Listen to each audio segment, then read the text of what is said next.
ರಾಜಧಾನಿ ಬೆಂಗಳೂರಿಗೆ ಜಲಕಂಟಕ. ನಿನ್ನೆ ರಾತ್ರಿ ಸುರಿದಂತಹ ಧಾರಾಕಾರ ಮಳೆಯಿಂದಾಗಿ 108 ರಗಳೆಗಳು ಬೆಂಗಳೂರಿನಲ್ಲಿ ಮಳೆಯಿಂದ ಸೃಷ್ಟಿಯಾಗಿದೆ. ಜನಜೀವನ ಸಹಜವಾಗಿಯೇ ಅಸ್ತವ್ಯಸ್ತವಾಗಿದೆ. ಬೆಂಗಳೂರಿನಲ್ಲಿ ತಡರಾತ್ರಿ ಸುರಿದ ಮಳೆಗೆ ಅಧ್ವಾನಗಳು. ಸರ್ಜಾಪುರ ರೇನ್ಬೋ ಲೇಔಟ್ ಸಂಪೂರ್ಣವಾಗಿ ಮಳೆ ನೀರಿನಿಂದ ಜಲಾವೃತವಾಗಿದೆ. ಮಧ್ಯಾಹ್ನವಾದರೂ ಕೂಡ ಮಳೆ ನೀರಿನ ಪ್ರಮಾಣ ತಗ್ತಾ ಇಲ್ಲ. ರೇನ್ಬೋ ಲೇಔಟ್ನಲ್ಲಿ ಲೇಔಟ್ ನಿವಾಸಿಗಳಿಗೆ ಈಗ ಗೃಹ ಬಂಧನದ ಭೀತಿ ಪರಿಸ್ಥಿತಿ ಆಗಿದೆ. ಜಲಾವೃತದ ಮಧ್ಯೆಯೇ ಹೊರಬರೋದಕ್ಕೆ ಹರಸಾಹಸ ಪಡಬೇಕಾದಂತಹ ಪರಿಸ್ಥಿತಿ ಕ್ರಿಯೇಟ್ ಆಗಿದೆ. SDRF ತಂಡದಿಂದ ನೀರು ಖಾಲಿ ಮಾಡುವಂತಹ ಕಾರ್ಯ ನಿರಂತರವಾಗಿ ಸಾಗ್ತಾ ಇದೆ. ಒಂದೇ ಒಂದು ಮಳೆ ಬೆಂಗಳೂರಿನಲ್ಲಿ ಏನೆಲ್ಲ ಅಧ್ವಾನವನ್ನು ಸೃಷ್ಟಿ ಮಾಡಿದೆ ನೋಡಿ. ರೇನ್ಬೋ ಲೇಔಟ್ ಪರಿಸ್ಥಿತಿ ಹೇಗಾಗಿದೆ ಅಂಥೇಳಿ ಕೆರೆಯಂತೆ ಭಾಸವಾಗ್ತಾ ಇದೆ. ವೃದ್ಧ ದಂಪತಿಗಳಿಬ್ಬರು ಅದರಲ್ಲಿಯೇ ನಡ್ಕೊಂಡು ಹೊರಬರಬೇಕಾದಂತಹ ಪರಿಸ್ಥಿತಿ ಕ್ರಿಯೇಟ್ ಆಗಿದೆ. ಬೋಟ್ ಮೇಲೆ ಸಂಚಾರ ಮಾಡಬೇಕಾದಂತಹ ಪರಿಸ್ಥಿತಿ, ಟ್ರ್ಯಾಕ್ಟರ್ನಲ್ಲಿ ಜನರನ್ನು ಒಂದು ಕಡೆಯಿಂದ ಮತ್ತೊಂದು ಕಡೆಗೆ ಸ್ಥಳಾಂತರ ಮಾಡಬೇಕಾದಂತಹ ಪರಿಸ್ಥಿತಿ. ಒಂದೇ ಒಂದು ದಿನದ ಮಳೆಗೆ ಬೆಂಗಳೂರಿನ ಪರಿಸ್ಥಿತಿ ಹೇಗಾಗಿದೆ ಅನ್ನೋದನ್ನು ಈ ದೃಶ್ಯಗಳು ತೋರಿಸ್ತಾ ಇರುವಂಥದ್ದು. ಒಂದು ಕಡೆ ನಿರಂತರವಾಗಿ ನೀರನ್ನು ಹೊರಹಾಕೋದಕ್ಕೆ ಪ್ರಯತ್ನಗಳಾಗ್ತಾ ಇದ್ದಾವೆ. ಯಾವುದೇ ಕಾರಣಕ್ಕೂ ನೀರು ಕಡಿಮೆ ಆಗೋ ಹಾಗೆ ಕಾಣಿಸ್ತಾ ಇಲ್ಲ. ಇನ್ನೂ 1 ವಾರಗಳ ಕಾಲ ಇದೇ ರೀತಿ ಮಳೆ ಸುರಿಯುತ್ತೆ ಬೆಂಗಳೂರಿನಲ್ಲಿ ಅಂತ ಹೇಳಿ ಹವಾಮಾನ ಇಲಾಖೆ ಎಚ್ಚರಿಕೆಯನ್ನು ಕೂಡ ಕೊಟ್ಟಿದೆ. ಬೆಂಗಳೂರಿನಲ್ಲಿ ನಿನ್ನೆ ರಾತ್ರಿ ಸುರಿದಂತಹ ಮಳೆ ಸಮಸ್ಯೆಗಳ ಸರಮಾಲೆಯನ್ನೇ ಸೃಷ್ಟಿ ಮಾಡಿಬಿಟ್ಟಿದೆ. ಸರ್ಜಾಪುರದ ರೇನ್ಬೋ ಲೇಔಟ್ ಸಂಪೂರ್ಣವಾಗಿ ಜಲಾವೃತವಾಗಿದೆ. ಸಮಸ್ಯೆ ಆದರೂ ಕೂಡ ಗ್ರೇಟರ್ ಬೆಂಗಳೂರು ಅಥಾರಿಟಿಯ ಅಧಿಕಾರಿಗಳು ಬರ್ತಾ ಇಲ್ವಂತೆ. ಟ್ರ್ಯಾಕ್ಟರ್ ಮೂಲಕ ಜನರನ್ನ ಶಿಫ್ಟ್ ಮಾಡುವಂತಹ ಕೆಲಸ ನಡೀತಾ ಇದೆ. ಸದ್ಯ ನೀರನ್ನ ತೆರವು ಮಾಡ್ತಾ ಇದ್ದಾರೆ ಅಗ್ನಿಶಾಮಕ ದಳದ ಸಿಬ್ಬಂದಿಗಳು. SDRF ಅಗ್ನಿಶಾಮಕ ದಳದ ಸಿಬ್ಬಂದಿಗಳಿಂದ ಕಾರ್ಯಾಚರಣೆ ಆಗ್ತಾ ಇದೆ. ಹೊರಗೆ ಬರೋದಕ್ಕೂ ಆಗದೆ ಜನ ಕಂಗಾಲಾಗ್ತಾ ಇದ್ದಾರೆ. ಇಷ್ಟೆಲ್ಲ ಆಗ್ತಾ ಇದ್ರೂ ಕೂಡ ಏನೂ ಆಗಿಲ್ಲದ ರೀತಿಯಲ್ಲಿ GBA ಅಧಿಕಾರಿಗಳು ವರ್ತಿಸ್ತಾ ಇದ್ದಾರೆ. ನಮಗೂ ಇದಕ್ಕೂ ಸಂಬಂಧವೇ ಇಲ್ವೇನೋ ಅನ್ನುವ ರೀತಿಯಲ್ಲಿ ಅವರ ವರ್ತನೆ ಇದೆ. ಮಳೆ ಬಂದಿದೆ, ಅವಾಂತರ ಸೃಷ್ಟಿಯಾಗಿದೆ, ಒಬ್ಬ ಅಧಿಕಾರಿಗಳು ಸ್ಪಾಟ್ನಲ್ಲಿ ಕಾಣಿಸ್ಕೊಳ್ತಾ ಇಲ್ಲ. ಇದು ಸ್ಥಳೀಯರ ಆಕ್ರೋಶಕ್ಕೂ ಕೂಡ ಕಾರಣವಾಗ್ತಾ ಇರುವಂಥದ್ದು. ಹಿಡಿ ಶಾಪವನ್ನು ಹಾಕ್ತಾ ಇದ್ದಾರೆ. ಅಧಿಕಾರಿಗಳ ವಿರುದ್ಧ ಆಕ್ರೋಶವನ್ನು ವ್ಯಕ್ತಪಡಿಸ್ತಾ ಇದ್ದಾರೆ.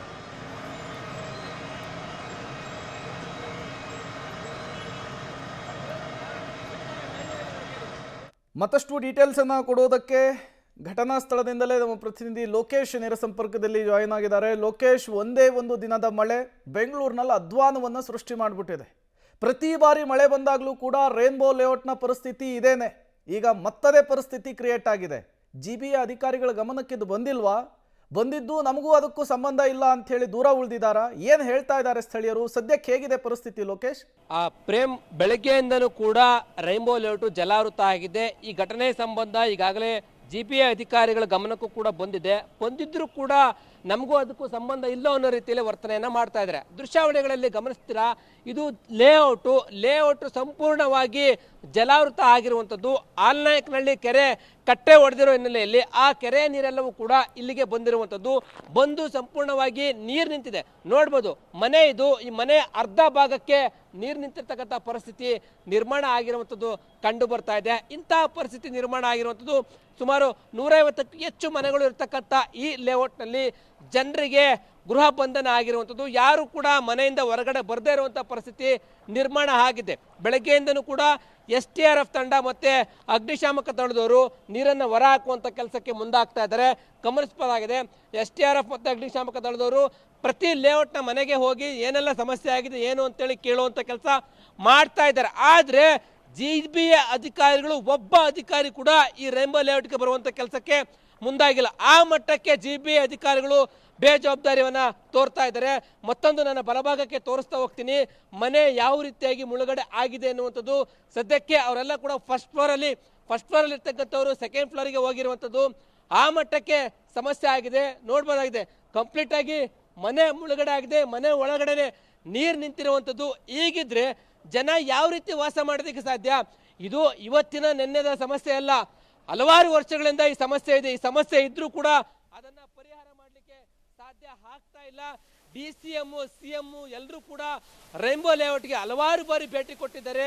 ಶಾಶ್ವತ ಪರಿಹಾರವನ್ನು ಕಂಡುಕೊಳ್ತೀವಿ ಅಂತ ಹೇಳಿದರೆ ಇದುವರೆಗೂ ಆ ಶಾಶ್ವತ ಪರಿಹಾರ ಕಂಡುಕೊಳ್ಳೋದಕ್ಕೆ ಸಾಧ್ಯ ಆಗಿಲ್ಲ. ಈಗಾಗಲೇ ಬರ್ತಾ ಇರ್ತಕ್ಕಂಥ STRF ತಂದವರು ಕೂಡ ಮಾತಾಡ್ತೀನಿ. ಸರ್ ನಮಸ್ತೆ, ಅಗ್ನಿಶಾಮಕ ದಳ ಸರ್, ಏನು ಸಮಸ್ಯೆ ಆಗಿದೆ? ಶಿಫ್ಟ್ ಮಾಡುವಂಥ ಕೆಲಸ ಆಗ್ತಾ ಇದೆ ಏನು ಸರ್? ಸರ್ ಶಿಫ್ಟ್ ಮಾಡೋದಿಲ್ಲ, ನಾವು SDRF NDRF ಅಲ್ಲ, ಅಗ್ನಿಶಾಮಕ ದಳದಿಂದ. ಓಕೆ, ಅಲ್ಲಿ ಹಿಂದ್ಗಡೆ ಕೆರೆ ಬ್ರೇಕ್ ಆಗಿದೆ, ಕೆರೆ ಕಾಂಪೌಂಡ್, ಅದರಿಂದ ವಾಟರ್ ಫ್ಲಡ್ ಆಗಿದೆ. ಇನ್ನು 1 ಫೀಟ್ ಇದೆ, ಕಮ್ಮಿ ಆಗುತ್ತೆ ಬೇಗ. ಇನ್ನು 1 ಅವರ್ ಎಷ್ಟೊತ್ತಾಗುತ್ತೆ ಎಲ್ಲ ನೀರು ಖಾಲಿ ಆಗ್ಲಿಕ್ಕೆ? 1 ಅವರ್ ಕ್ಲಿಯರ್ ಆಗುತ್ತೆ, ಎಲ್ಲ ಕ್ಲಿಯರ್ ಆಗುತ್ತೆ. ನೋಡ್ಬೋದು, ಇನ್ನು 1 ಅವರ್ ಅಂತೇಳಿ ಹೇಳ್ತಾ ಇದ್ದಾರೆ. 1 ಗಂಟೆಗಳಲ್ಲಿ ನೀರು ಖಾಲಿ ಆಗುತ್ತೆ ಅಂತ ಇದ್ದಾರೆ. ಅದು ಸಾಧ್ಯ ಆಗುತ್ತೆ ಅನ್ನುವಂಥ ಪ್ರಶ್ನೆ ಮೂಡುತ್ತೆ. ಯಾಕಂತಂದ್ರೆ ಆ ರೀತಿ ಕೆರೆ ರೀತಿ ಆಗಿದೆ ಈ ಒಂದು ಲೇಔಟ್. ಈಗಿರ್ಬೇಕಾದ್ರೆ 1 ಅವರ್ ಸಾಧ್ಯ ಇಲ್ಲವೇ ಇಲ್ಲ. ಸಂಜೆವರೆಗೂ ಆದರೂ ಕೂಡ ಬೇಕಾಗುತ್ತೆ. ಒಂದೇ ಒಂದು ಅಗ್ನಿಶಾಮಕ ದಳವನ್ನು ಬಳಸ್ಕೊಂಡು ಈಗ ನೀರನ್ನು ಹೊರ ಹಾಕುವಂಥ ಕೆಲಸಕ್ಕೆ ಮುಂದಾಗ್ತಾ ಇದ್ದಾರೆ. ಅದನ್ನೇ ಹೊರತುಪಡಿಸಿದ್ರೆ ಇನ್ಯಾವುದೇ ರೀತಿಯಾದಂಥ ಬೇರೆ ಇನ್ನೊಂದು ಎಕ್ಸ್ಟ್ರಾ ಅಗ್ನಿಶಾಮಕ ದಳದಿಂದ 2 ಮೋಟರ್ಗಳನ್ನು ಇಟ್ಕೊಂಡು ಖಾಲಿ ಮಾಡೋದಕ್ಕೆ ಮುಂದಾಗ್ತಾ ಇಲ್ಲ. ಆ ಪ್ರಮಾಣದಲ್ಲಿ ಯಾವ ಮನೆ ಯಾವ ಕಡೆ ನೋಡಿದ್ರು ಕೂಡ ನೀರು ನಿಂತಿರುವಂಥ ಪರಿಸ್ಥಿತಿ ನಿರ್ಮಾಣ ಆಗಿದೆ. ಹೊರತು ಯಾರು ಕೂಡ GB ಅಧಿಕಾರಿಗಳು ಬಂದು ಇಲ್ಲಿರುವಂಥ ನಿವಾಸಿಗಳನ್ನು ಮಾತನಾಡಿಸುವಂಥದ್ದಾಗಲಿ ಅಥವಾ ಶಿಫ್ಟ್ ಮಾಡೋದಕ್ಕೆ ಕೆಲಸವಂಥದ್ದಾಗಲಿ ಆಗ್ತಾ ಇಲ್ಲ. ಆ ಪ್ರಮಾಣದಲ್ಲಿ ಈ ಒಂದು ರೈನ್ಬೋ ಲೇಔಟ್ ಮುಳುಗಡೆ ಆಗಿರುವಂಥದ್ದು.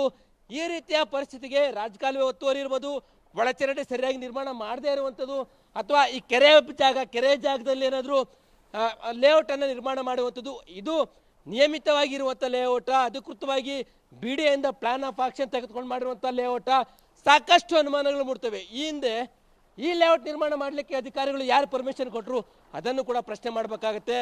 ಕೆಲವೊಂದಿಷ್ಟು ಜನ ಕೂಡ ತಮ್ಮ ಮನೆಗಳಿಗೆ ಹೋಗ್ಲಿಕ್ಕೂ ಕೂಡ ಪರದಾಡುವಂಥ ಪರಿಸ್ಥಿತಿ ನಿರ್ಮಾಣ ಆಗಿರುವಂಥದ್ದು ಗಮನಿಸ್ಬೋದು. ನನ್ನ ಬಲಭಾಗಕ್ಕೆ ತೋರಿಸ್ತಾ ಹೋಗ್ತೀನಿ. ಇಲ್ಲಿ ಮನೆಗಳಿಗೆ ಹೋಗ್ಲಿಕ್ಕೆ ನಡೆದುಕೊಂಡು ಹೋಗ್ತಾ ಇದ್ದಾರೆ. ಆ ಪ್ರಮಾಣದಲ್ಲಿ ವಯಸ್ಸಾದವರು, ಮಕ್ಕಳು ಯಾರು ಕೂಡ ಹೊರಗಡೆ ಬರದೇ ಇರುವಂಥ ಪರಿಸ್ಥಿತಿ ನಿರ್ಮಾಣ ಆಗಿರುವಂಥದ್ದು.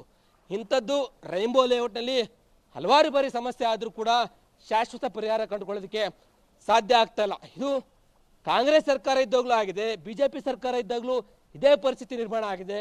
ಯಾವ ಸರ್ಕಾರ ಕೂಡ ಸಮಸ್ಯೆ ಬಗೆಹರಿಸಕ್ಕೆ ಸಾಧ್ಯ ಆಗ್ತಾ ಇಲ್ಲ. ನೀರಿನಲ್ಲಿ ಹೋಗೋದಕ್ಕಾಗದೆ ಗೋಡೆ ಮೇಲೆ ಹತ್ತಿ ಹೋಗ್ತಾ ಇರ್ತಕ್ಕಂಥ ದೃಶ್ಯಾವಳಿಯನ್ನು ತಾವು ಗಮನಿಸ್ತಾ ಹೋಗ್ತಾ ಇದ್ದೀರಾ. ಆ ಪ್ರಮಾಣದಲ್ಲಿ ಇಲ್ಲಿನ ನಿವಾಸಿಗಳು ಪರಿಪಾಟಲನ್ನು ಪಡ್ತಾ ಇರುವಂಥದ್ದು. ಈ ರೈನ್ಬೋ ಲೇಔಟ್ನ ಸುಮಾರು 150 ಮನೆಗಳು ಕೂಡ ಮುಳುಗಡೆ ಆಗಿರುವಂಥದ್ದು. ಆ ಮಟ್ಟಕ್ಕೆ ಸಮಸ್ಯೆ ಆಗಿದೆ. 1 ಅವರ್ ಅಂತ ಹೇಳಿದ್ರು, ಅದು 1 ಗಂಟೆಗಳ ಕಾಲ ಸಾಧ್ಯ ಆಗದೇ ಇರುವಂಥದ್ದು. ಯಾಕೆಂದರೆ ಒಂದೇ ಒಂದು ಮೋಟ್ರನ್ನ ಹಾಕಿ ನೀರನ್ನು ಹೊರ ಹಾಕುವಂಥ ಕೆಲಸ ಮಾಡ್ತಾ ಹೋಗ್ತಾ ಇದ್ದಾರೆ.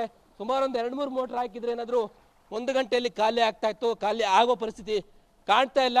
ಈ ರೀತಿಯಾಗಿ ರೈನ್ಬೋ ಲೇಔಟ್ ಸಂಪೂರ್ಣವಾಗಿ ಜಲಾವೃತ ಆಗಿದೆ. ಜಲಾವೃತ ಆಗಿದ್ರು ಕೂಡ ಇವತ್ತು DCM ಅವರು ಲಾಲ್ಬಾಗಲ್ಲಿ ನಡಿಗೆಯನ್ನು ಮಾಡಿದ್ರು. ಆದರೆ ಮಳೆ ಆಗಿರುವಂಥ ಪ್ರದೇಶಗಳೇ ಭೇಟಿ ಕೊಟ್ಟು ಅಥವಾ ಅಧಿಕಾರಿಗಳಾದರೂ ಹೋಗಿ ಅಂತೇಳಿ ಹೇಳ್ಬೋದಾಯ್ತು. ಸೆಕೆಂಡ್ ಸ್ಯಾಟರ್ಡೆ ರಜೆ ಇದೆ ಅಂತೇಳಿ ಯಾವ ಅಧಿಕಾರಿ ಕೂಡ ಮಳೆ ಹಾನಿ ಪ್ರದೇಶಗಳಿಗೆ ಭೇಟಿ ಕೊಟ್ಟಿದ್ದು ಉದಾಹರಣೆ ಇಲ್ಲ. ಇದುವರೆಗೂ ಯಾರು ಬಂದೂ ಇಲ್ಲ. Prem, okay, thank you Lokesh ತಮ್ಮೆಲ್ಲ ಮಾಹಿತಿಗಾಗಿ. ಇದು ಯಾವುದೋ ನದಿ ಪಾತ್ರದ ಗ್ರಾಮದ ಪರಿಸ್ಥಿತಿ ಅಲ್ಲ, ಬ್ರ್ಯಾಂಡ್ ಬೆಂಗಳೂರಿನ ಪ್ರಮುಖ ಏರಿಯಾದ ಪರಿಸ್ಥಿತಿ ಇದು.